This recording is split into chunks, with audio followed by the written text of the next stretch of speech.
India's refusal to accept Asia Cup trophy from Pak ACC chief is Pettyminded. Narendra Modi comparing India's win to Operation Sindoor success is ridiculous. Dr. Gan Pathak. The nationalism of the ruling establishment of India has been reduced to jingoism and touched a new low on Sunday night at Dubai. Under the direction of the Government of India, Indian team refused to take the Asia Cup 2025 trophy from Asia Cup Cricket Council President Syed Mohsin Raja Naqvi, who is also the chairman of the Pakistan Cricket Board and the Federal Minister of Interior of Pakistan. Nevertheless, India captain Suryakumar Yadav said that the team had taken the decision not to receive the trophy and that no one told us to do it. His statement is not believed to be true in the light of other facts. Board of Control for Cricket in India (BCCI) Secretary Devajit Saikia justified the team's refusal, saying that India cannot accept the trophy from a person who is waging a war against the country. On team's decision to play the tournament despite massive criticism of engagement with Pakistan in the backdrop of Pahalgam terror attack, he said that the board has followed the policy set by the Indian government. He said, "When it is a bilateral tournament, India is not going to play against Pakistan or any other hostile country, and BCCI has been doing it for last 12 to 15 years. It clearly shows that the decision to refuse the trophy was not entirely of the team, but was directed by the Modi government. The opportunistic behavior was a dominant behavior rather than protest against Pakistan is clear from another statement of Saikia, who said, and now the government has said that in multinational tournaments, Asia Cup is a multinational tournament, or an international tournament where a lot of other countries are also involved, we have to play. Otherwise, our other games will suffer or the federation will be banned by international federations, so we followed the policy of the central government. We participated in spite of the fact that there are some protests or some resistance from some quarters. India's such behavior is neither appreciated in the diplomatic arena nor by the people having maturity in the matters of dealing with an inimical country, though India touted its action as protest against Pakistan." Prime Minister Narendra Modi extended his heartfelt congratulations to the Indian cricket team for their resounding victory in Asia Cup 2025 and hashtagged it as Operation Sindoor on the game's field, calling outcome is the same, India wins.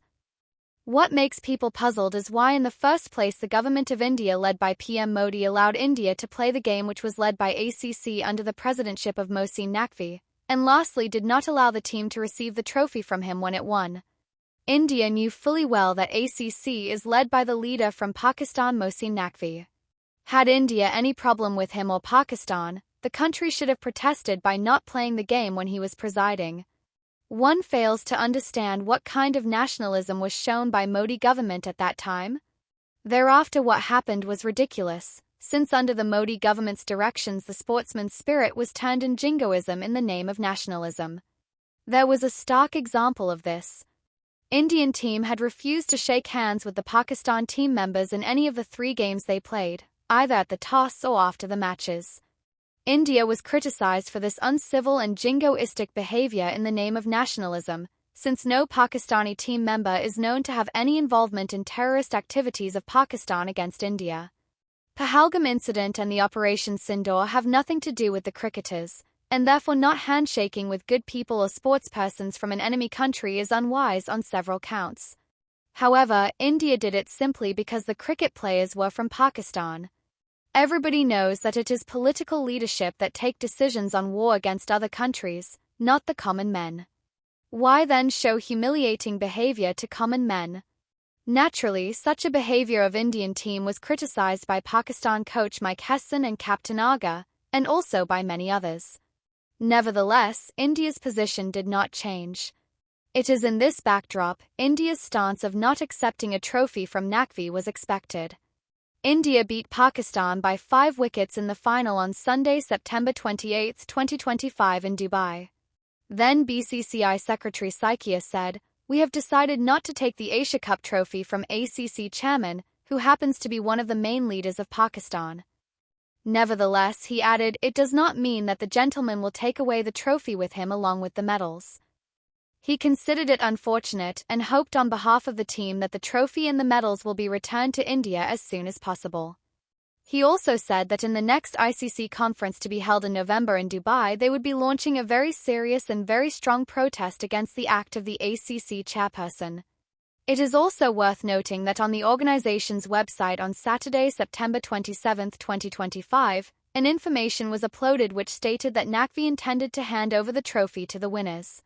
When the presentation ceremony began, some of the Indian sportspersons received individual awards from other dignitaries on the stage. Everybody noticed that neither the Indian players on the stage taking trophies from other dignitaries acknowledged Naqvi nor Naqvi did applaud the Indian players receiving medals. Indian team, however, celebrated their win on the podium with no actual trophy in sight but an imaginary trophy. What India have done this tournament is very disappointing, said Pakistan captain Salman Agha, adding, they are not disrespecting us by not shaking hands, they are disrespecting cricket. On refusing to accept the trophy by India, he said, I don't want to use harsh words but they've been very disrespectful. His voice was a sane voice, far from the inimical voice of the political leadership of Pakistan. When the power game turns ugly, common and good people have hope for peace only through hearing and respecting sane voices in both the countries. India must navigate away from war to peace, and Pakistan also must stop using every occasion against India, as it has done recently in the United Nations General Assembly only to receive a strong rebuttal from India. Sportsman's spirit must not be lost in jingoism,